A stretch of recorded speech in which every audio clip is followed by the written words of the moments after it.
Hello and welcome to Wolf-N-Shorty Reviews. Today I'm going to be doing the in-car and on-the-unit review of the Panavision 360 camera. This using the phone app to control it, simply because top system is a little difficult to use, especially while driving. Don't recommend using this system while driving either. The camera is from TOPVISION.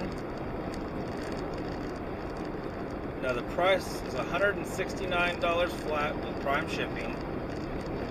I did get this through free to test and review. It's been a while since I've gotten it because I was doing a lot of different tests. I've had trouble trying to get this to work like I expected, mostly because I've been struggling on getting it mounted and set how I want. Just the way the camera is, it's been a bit of a struggle trying to get the different mounting brackets and everything set up right. Plus, trying to load videos is a pain because it's a 360 video. My understanding is I can load it to YouTube and it'll work just fine. You can click and turn the video to look where I'm at, which is going to be forward, or you can turn and look to where I'm going through the video. The windshield's a little dirty, so if it doesn't look quite clear, that's going to be why. You can look all around. You'll notice there's a small line right around the very top edge. That's going to be because it's two lens facing opposite directions. The unit's about an inch thick, but it's able to blend almost seamlessly. There's just a small seam. Very interesting design and very effective. The record quality is stuck at a 960, which is still very good.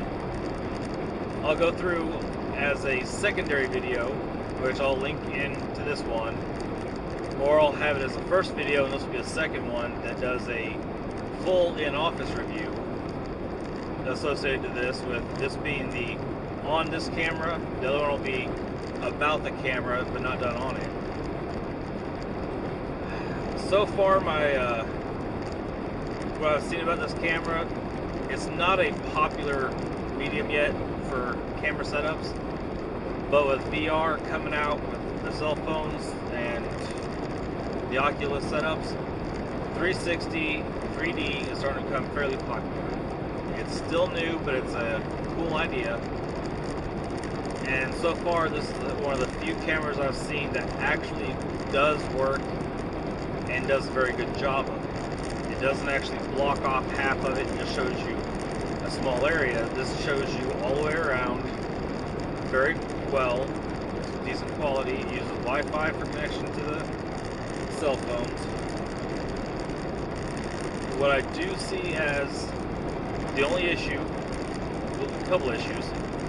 One, it doesn't have a waterproof case, so I can't use it on the motorcycle yet. But they did advise me that they're looking to get one out sometime in October. I'm hoping to get a copy or a sample of that so I can actually test it on the motorcycle. I'm going to get a mount for the very top, but that would be perfect for able to record behind me and in front of me, and the sides in case something happens. They also, the battery is not replaceable or removable like a GoPro. You can't toss in a new battery and keep going. That might be something they can work on, but generally this battery is going to run about an hour and a half. I found that to be about all I need for most usage, even on a motorcycle. I don't usually go more than an hour and a half at a time before I'm stopping at some point to take a break. And if I stop, I can plug it in, charge it back up a little bit, and then keep going. If they get a waterproof case, it might be a bit of a struggle, but as is with the current setup, if I had a better place to mount it on the motorcycle that would keep it free from possible bugs smacking it or other issues, I could actually run a power cable onto it possibly to keep this running and charged Now I'm going to test this on the way back home today. Last time I had it plugged in, charging, and recording, it froze up, gave me lines on the very top on the display, and froze the system in 23 minutes. I had to hit the reset button to make it work. Now, I've seen it happen before when I was running it for too long. It got hot, and I had to reset it with the reset button. That may be a firmware or a software issue. I don't know. I'll test it today and see if it does. And if it does, in my in-office review, I'll let y'all know if it does have an issue with freezing and getting overheated. Now, what I see is the primary goal of this camera: going to conventions, SHOT Show in Las Vegas, the electronics show, E3, any of those types of big conventions. A lot of YouTubers and stuff will take GoPros on selfie sticks and they'll record themselves or they'll record the environment. I can see these being really handy for it. I can also see this being good for firearm enthusiasts such as FPS Russia, Hickok 45, Demolition Ranch. Most of those, they could probably put these up mid-range shooting, so people can actually put on VR units or even use their phone and watch shots coming at them, watch shots going towards the target, hitting them however they want. Real life events, especially if they have the cases and they can have it where it's quick, hook it together, throw it into the mount, lock down, and it's on a tactical helmet. Military, law enforcement, fire departments, anybody who goes into high stress and high risk situations can actually use these cameras to show everything around them for after incident reviews. If something was to happen, you have evidence right there. Eventually, these will probably get advanced enough that most police vehicles, EMS, firefighters, most of those vehicles are going to have 360 cameras mounted on top of them somewhere in a waterproof housing that have a continual record feature. So if something happens, now they have full video of what happened around the vehicle. And top mount means it's plainly visible. It has to be in a system that is easily cleaned or doesn't get too scratched up or banged up, because you get a bug splat right in the middle of a camera lens or where the camera's focus is going to ruin the quality of the video. But overall, this actually has a good purpose to it. I see a lot of benefit to them. This camera will be going with me on the cruise in about a month and 4 days, and I'll use it there, start sharing out the video. People, if they want to watch it, hand out the little card or something, tell them where to go to see it, and they can download it or try to copy it from there. 170 bucks, $169 with Prime shipping.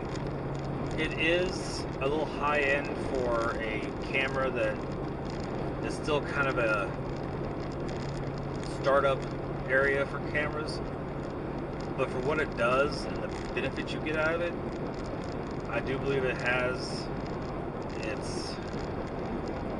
it's got its benefits that outweigh the negatives. Now, this isn't going to be your high-end, high-quality, top-of-the-line camera.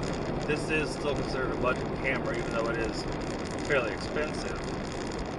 You want a good, high-end, high-quality camera, you're going to be pushing a couple of $100 easy, and that's just not what most people can afford.